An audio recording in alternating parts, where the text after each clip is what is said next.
10-year note yield spent most of this week in a very narrow range, seeing about a 5 basis point range coming into Friday when we had, yes, the non-farm payroll report, sort of the highlight of the week. Non-farm payrolls came in below expectations. Not a bad number, just not quite what the market had anticipated and what economists had said they were hoping for.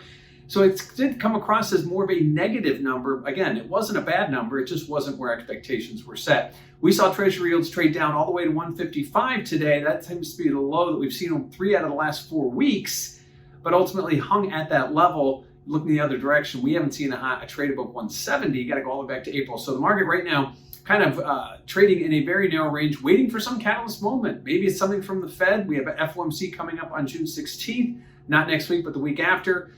Clearly, there's going to be some more economic data, more inflation stuff that comes down the pipe, but ultimately the market waiting for some confirmation that clearly it didn't get today, or at least it didn't get what it was looking for. We see yields trade down again on the week to 155 low.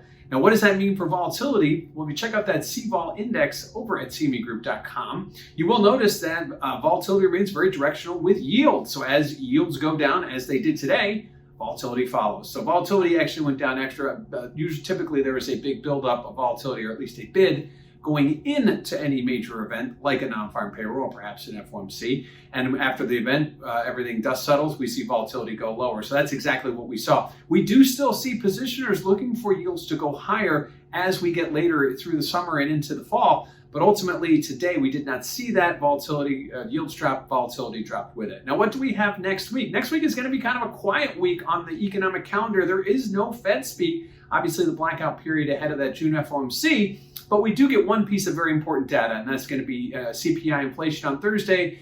That could be what the Fed uses as to whether it talks more hawkishly or more dovishly. Clearly, inflation is going to be a problem at some point. The Fed has continued to stand on the transitory wagon, suggesting that all that we're seeing in the higher inflation data and marks will go away after the initial reaction to the opening of the economy.